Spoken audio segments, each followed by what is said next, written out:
8 বছর পর হঠাৎ ভারতে ফিরেছেন প্রিয়াঙ্কা চোপড়া, সঙ্গে নিক জোনাস আর মেয়ে মালতী। কিন্তু এই সফর কি শুধুই পারিবারিক, নাকি অপেক্ষা করছে বড় কোনো চমক? বিমানবন্দরের একটি ভিডিও ঘিরেই শুরু হয়েছে জোর আলোচনা। প্রিয়াঙ্কার এই প্রত্যাবর্তনের আসল কারণ জানলে আপনি অবাক হতে পারেন।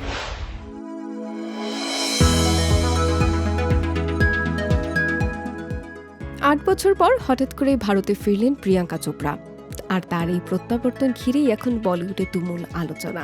শুধু একা নন, স্বামী নিক জোনাস ও মেয়ে মালতী মেরিকে সঙ্গে নিয়ে দেশে ফিরেছেন দেশি গার্ল। বিমানবন্দর থেকে বের হওয়ার সেই মুহূর্তের ভিডিও ইতিমধ্যেই সামাজিক যোগাযোগ মাধ্যমে ভাইরাল, আর ভক্তদের মনে একটাই প্রশ্ন, এবার কি বড় কিছু আসছে? যদিও এই সফর ঘিরে আনুষ্ঠানিকভাবে কিছু বলেননি প্রিয়াঙ্কা। ভারতীয় গণমাধ্যমের দাবি, এস রাজামৌলি পরিচালিত বহুল প্রতীক্ষিত সিনেমা বারাণসী-এর শুটিংয়েই অংশ নিতে ভারতে এসেছেন তিনি। দীর্ঘ বিরতির পর ভারতীয় ভাষায় সিনেমায় ফিরেছেন এই অভিনেত্রী, তাই স্বাভাবিকভাবেই প্রত্যাশার পারদ এখন অনেক উঁচুতে। বিমানবন্দরে প্রিয়াঙ্কাকে দেখা যায় গাঢ় বাদামি রঙের stylish covered set, off shoulder top, base cap ও কালো সানগ্লাসে। অন্যদিকে নিক জোনাস ছিলেন অল ব্ল্যাক লুকে, আর ছোট্ট মালতী মেরিকে কোলে নিয়ে বিমানবন্দর থেকে বের হওয়ার দৃশ্য ভক্তদের নজর কেড়েছে।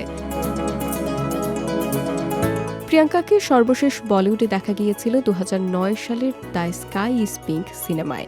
এরপর পুরোপুরি হলিউডের ব্যস্ততায় ডুবেছিলেন তিনি। তাই বারাণসী শুধু একটি সিনেমা নয়, বরং তার বলিউডে নতুন অধ্যায়ের সূচনা বলেই মনে করছেন অনেকে।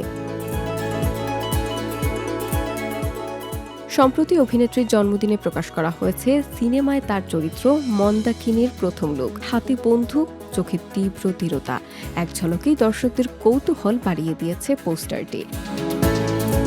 ছবিতে তার সঙ্গে অভিনয় করেছে মহেশ বাবু। 2027 সালের 7 এপ্রিল সিনেমাটি মুক্তির পরিকল্পনা রয়েছে। এদিকে ব্যক্তিগত জীবন নিয়েও আলোচনায় আছেন প্রিয়াঙ্কা। এক পডকাস্টে মজার ছলে তিনি জানান, বলিউডের গসিপ অনেক সময় নিক জোনাস তার চেয়েও বেশি জানেন। নিক নিজেও স্বীকার করেছেন তিনি নিয়মিত কয়েকটি বলিউড গসিপ অ্যাকাউন্ট অনুসরণ করেন। এখন ভক্তদের অপেক্ষা একটাই, রাজামৌলির এই মেগা প্রজেক্টে প্রিয়াঙ্কার প্রত্যাবর্তন ঠিক কতটা ঝড় তুলতে পারে তার উত্তর মিলবে খুব শিগগিরই।